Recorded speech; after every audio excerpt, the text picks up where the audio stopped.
Hey Reflections! So I uploaded the video and then I forgot I had so much more to say. If you're just watching this video, then I suggest that you go to part 1 because that is the beginning on how I explain my experience with DMT and how you could potentially use my experience to try out and see if that really works for you. There are a lot of experiences. All experiences are important and no experience is more important than any other. Now, this is a collection of my experiences. I know other reflections will have other experiences. However, this is what worked for me. Now, I know there's a huge debate on music, and for me, the biggest experience that I've ever had, the most simulation shattering experience, was without music. Think about this 3D reality as a computer simulation, a game. And anything that you are doing to try to stay grounded to this game is going to stop you from exiting out of the matrix. My last experience was straight up exiting out of the matrix. And so this is really what you are attempting to do when you go to these heightened states of awareness. And you are using an entheogen. An entheogen is a tool. DMT is kind of like the cheat code to the simulation. That's kind of how I like to think about it. So that's my first thing. Music, it's great, but you could listen to music at any time. Why would you do this when you're having the most beautiful experience of your life? Actually, when I was in these places, I didn't even know I was still in this reality. Actually, my whole entire reality dissolved and I was hearing other things. And it sounded very much like I was either in a spaceship, in space, but definitely not in this reality. Another thing that I want to talk about is I'm going to talk about programming again, and this is so important because if you are really aware or awakened to what actually is going on, you realize in your everyday life that you are living in a simulation. I do all the time, and I see everybody as a reflection of myself due to this experience that I had. So the reason why I tell you to pay attention to your programming is because whether you like it or not, you have been programmed.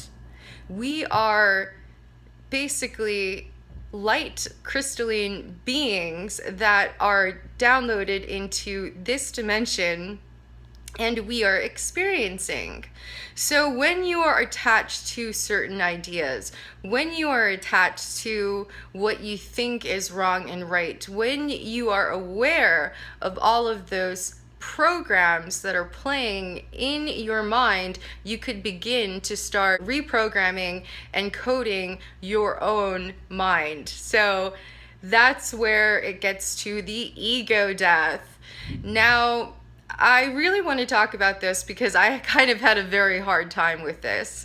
For me personally, I experienced an ego death that was so shocking, so just devastating that for me, I didn't want to deal with it. I didn't want to deal with it at all, and I completely stopped my trip right then and there when it was time for me to die. And that's where I went wrong. And at the same time, I didn't go wrong because it actually worked out in the end. The reason why I say that it worked out in the end is because even though I was resisting the change of programming, it still happened. See, I was programmed to see myself as separate from everybody else, and that is what I was trying to run away from. The ego death is something that you cannot escape, and the ego is something that is programmed in our minds including separation. Separation is also a program, and these programs are at lower vibrational frequencies. The reason why I tell you to ingest light foods and to be aware of love and to carry that to the highest level is because that is you decoding your brain and yourself to experience the highest level of your birthright, and that is infinite love. And once you get past your ego, once you get past the separation or the both of the programs that are being run inside of your head, then you experience life for what it should be and what it really is. Now, when I went through my ego death, I tried to run away from it, and because I did, it actually bit me in the ass.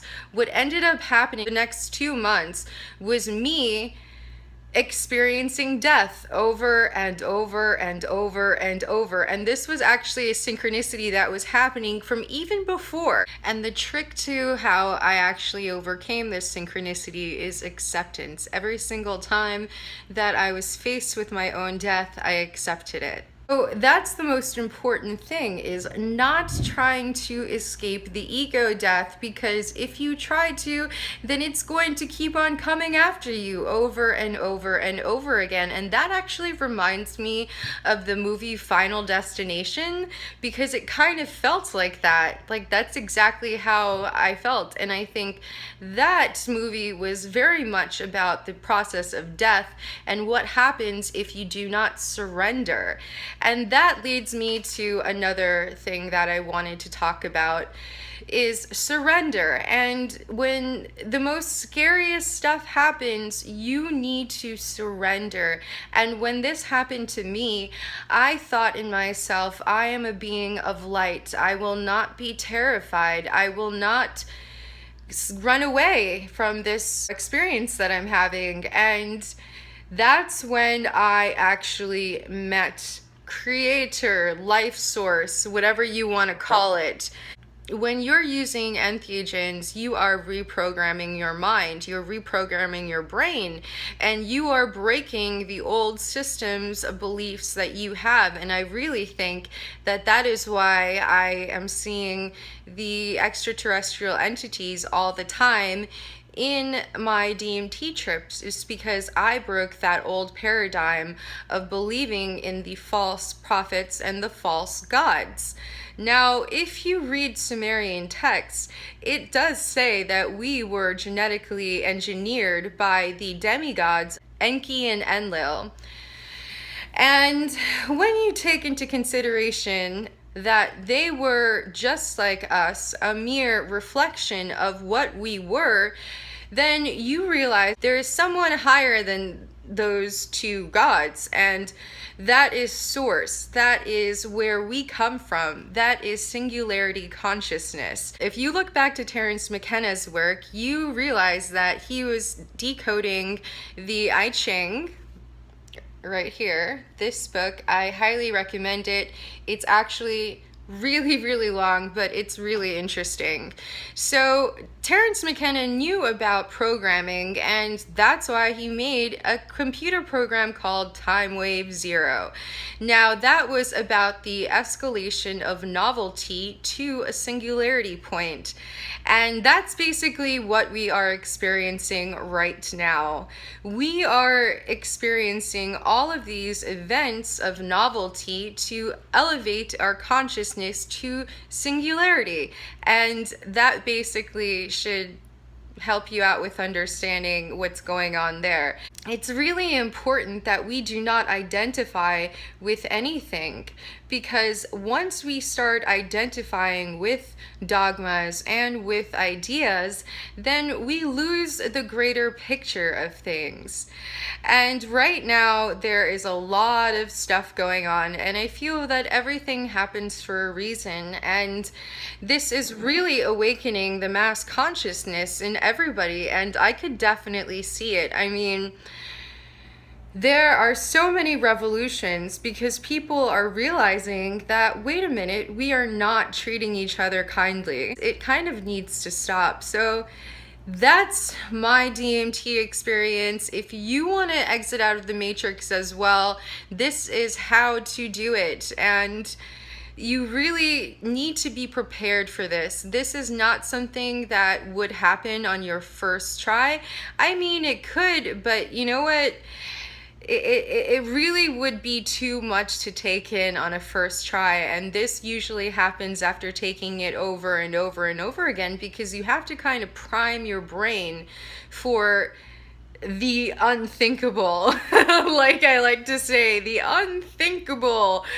When I actually came to my senses, it was so shocking that I kind of just wanted to forget everything. I just wanted to forget everything, but I can't. And because I'm awakened, I see the simulation everywhere. I see the programming everywhere. And I'm glad that other people are talking about this, because this is something that we should be aware of. After all, everything is a game, and life is what you make out of it. We are just here to experience the simulation and elevate our consciousness. So don't take the simulation seriously and just enjoy yourself. So I hope this helps reflections. Bye, reflections.